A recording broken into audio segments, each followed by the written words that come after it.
Here we go. So this is a famous painting, Spirit of 76. I'll actually talk about that early on in terms of not what the war actually was like, but what the war meant later and how we think about it. Here's my outline. What does the war mean?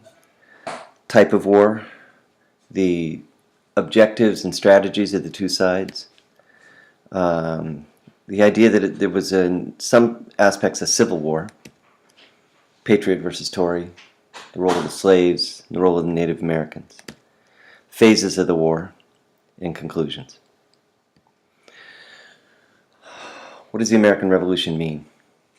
Kind of the first issue is how revolutionary was it? And when I talk about this, I include not just the war, but the act of breaking away at all. So the Declaration of Independence should be included in this.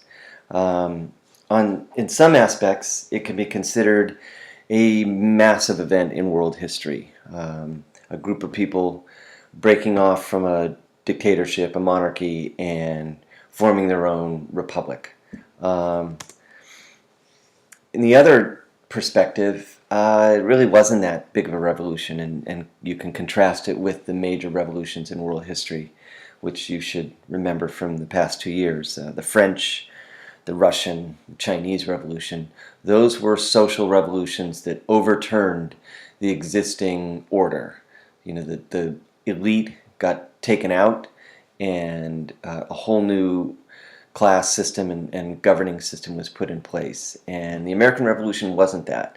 The colonists, the leading elites of the colonies were in power before, and they were in power after. So it wasn't an upheaval in that way. So that, hopefully we'll talk about that more in class, but that's just something to kind of keep in mind.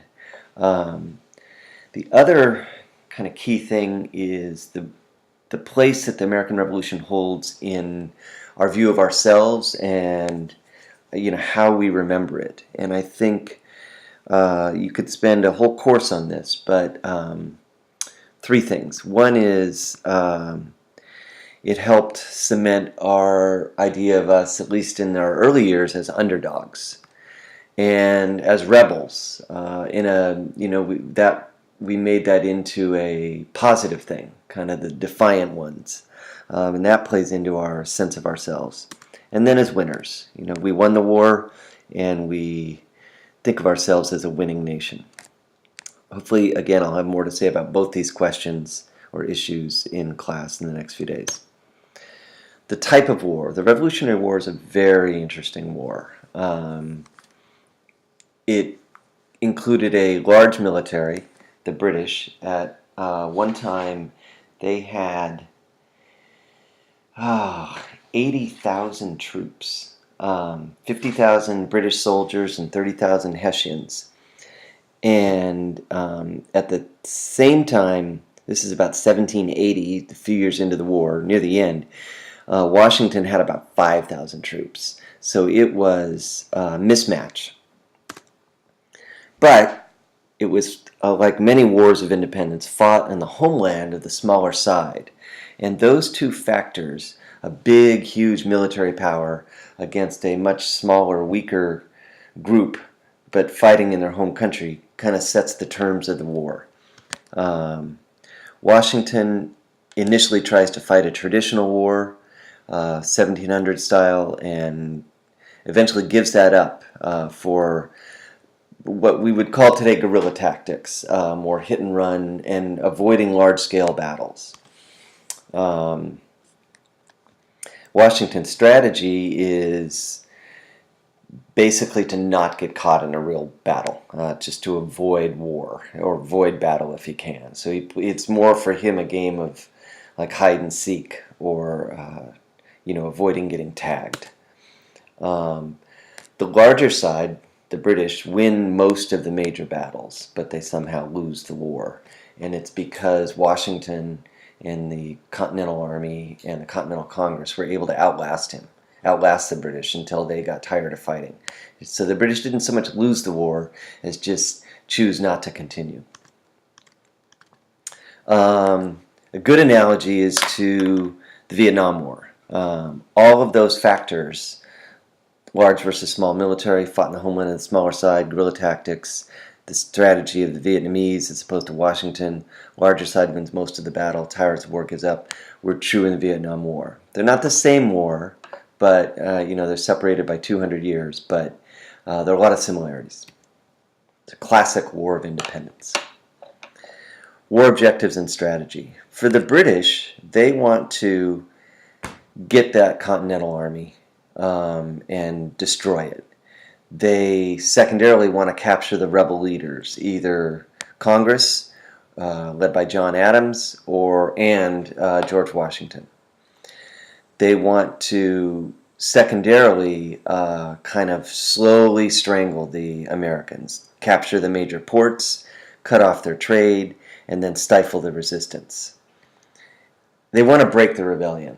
And at times this leads to contradictory tactics. Sometimes they come down hard on the colonists and are vicious, and other times they're very merciful and they offer clemency for people to turn in their arms and pledge loyalty to the British side. And this kind of contradictory strategy makes it hard for them to go all out either way, and kind of complicates their winning the war. If they had pursued different strategies, more effective strategies, they probably could have won the war at least at 2 different points, but they didn't. The American strategy is not initially. Initially, Washington wants to fight a traditional war, but eventually becomes just keeping the army intact. It is 13 separate colonies, kind of like 13 countries, who are now independent states. And there are very few things that are truly American, that are national institutions. Continental Congress is one, and the Continental Army is the other. And you could argue that the Continental Army is the more effective of the two. And so Washington's aim becomes, he doesn't lose the war as long as he can continue the war. So he plays a lot of cat and mouse and trying to avoid the army getting destroyed, avoid the capture of the congressional leaders, and at the same time they're trying to win over European allies. So here is Benjamin Franklin, who during the war serves as our minister to France and is crucial in getting French support during the war. And then ultimately they want to convince the British politicians that the war is useless, that we're not going to give up, it's not worth the cost of fighting, and they might as well stop. And that's really what Washington is able to do. Washington's brilliance is in wearing them down until they give up. He is not tactically the greatest military leader in American history, or even of the war. There were maybe better generals. But he did a few things that are amazing. He didn't have a draft.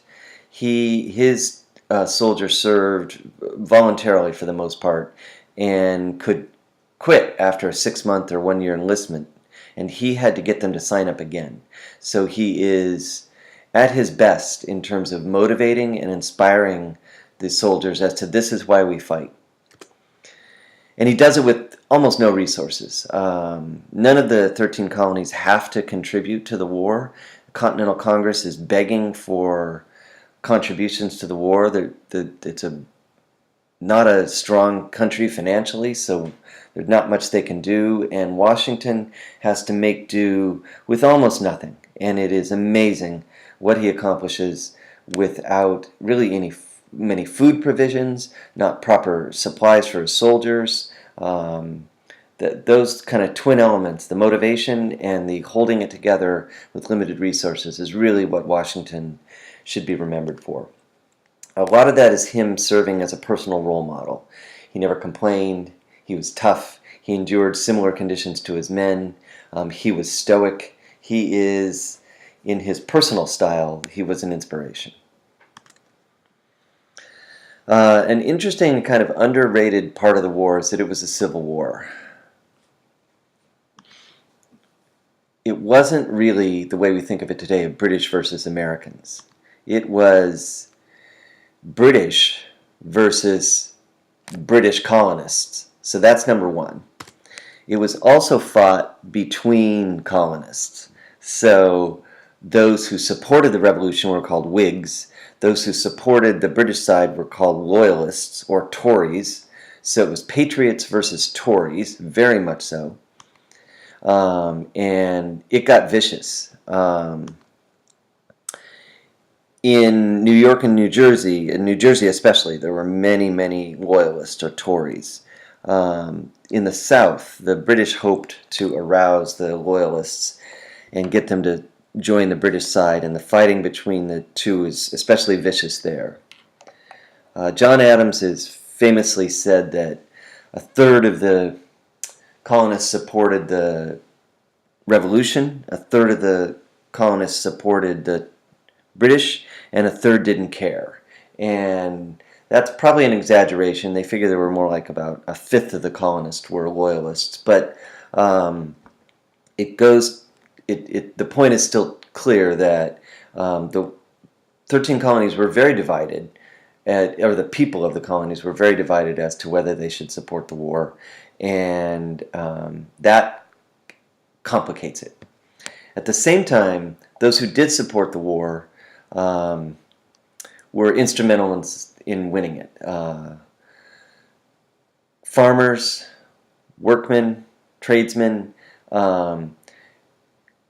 were inspired by the idea of freedom and liberty and signed up to fight in Washington's war, and without that popular support, the revolution would have failed. If you ever go up to Thatcher Park, you can see the sign about the Tory Cave. Very interesting. Another aspect of the war that kind of shows that it was not our side against their side, but it was mixed, is all the slaves that we talked about that were in the colonies. Which side to join? Well, the British, Washington originally refused to let them join the Continental Army because he didn't trust them. The British offered them freedom if they joined the Royal Army, so more slaves fought on that side, but eventually 20,000 of them escape and join, which I ask, is that very many? And of course it is. Eventually Washington relented and recruited slaves for the Continental Army and offered them freedom afterwards, which is like a significant side element of the war. And then finally, I'm kind of stuck here, Native Americans.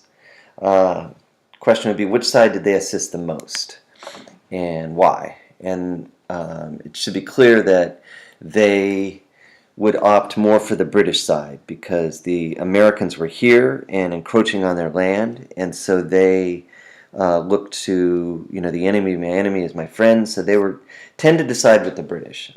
Joseph Brant was a leader of the Mohawk, and he got the 4 of the 6 nations in the New York area to join on the British side. He's a very famous war leader.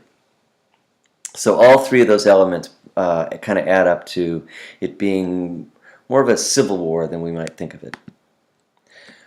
We talk about the kind of 2 phases of the war. In the first half of the year, or the first half of the war, 1775, 76, it is more of a northern war, and then it eventually moves south. We know the colonies, New England in pink, the middle colonies in beige, and then the southern colonies in yellow.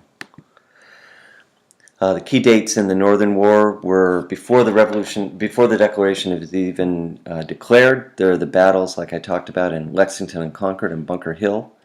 The Battle of Bunker Hill is a major battle where we inflicted large-scale casualties on the British. We were able to secure the high ground, and an enterprising officer dragged the cannon all the way from Fort Ticonderoga, just north of us, east to Boston, and was able to use those cannons from the top of the hill to inflict a lot of casualties on the British. They ended up abandoning Boston and sailing to Canada and then planning an invasion of New York. It's after that, Washington's not there. It's after that Washington gets chosen to lead the Continental Army. 1776, the Battle for New York City. 1776 and 77 in Trenton, New Jersey. 77 Philadelphia, and 77 Saratoga, New York. So you see there's a lot of key Revolutionary War history right around us. After the British departure from Boston, they eventually invade New York City. first through Brooklyn and then over to Manhattan. August 76, the Battle of Brooklyn, or the Battle of Long Island, that is the largest amphibious invasion in world history, and only not surpassed until World War II, when we invaded North Africa and then Italy. It's a massive British victory, and we'll talk about this more on Monday. And Washington is forced to flee Brooklyn, and then flee Manhattan, and eventually run over to New Jersey. The end of 1776 is one of the big low points of the war for the colonists. The enlistments of the soldiers end at the end of the year, and the militia is set to go home, and Washington is going to be left without an army. Morale is very low. They've suffered about 6 months of defeat after defeat, and they haven't fought well. They've run away. It's not good. George Washington is a gambler, and he ends up risking it all on a nighttime raid. The very famous Washington crossing the Delaware. So he, the night of Christmas, and then again a week or so later, he does some surprise attacks. First the attack at Trenton and then Princeton, achieves big victories. They're big in the sense of they go well for us. They're not big in the sense of changing the nature of the war, but it does boost morale.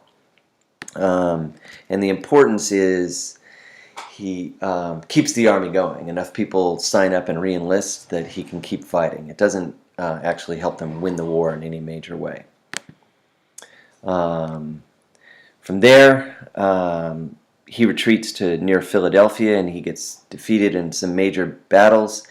In the winter, he goes to Valley Forge and barely keeps his army together, but he does manage to bring in a German soldier, von Steuben, to help him, and they kind of use that winter time while they're not starving to instill better soldiership into the Continental Army.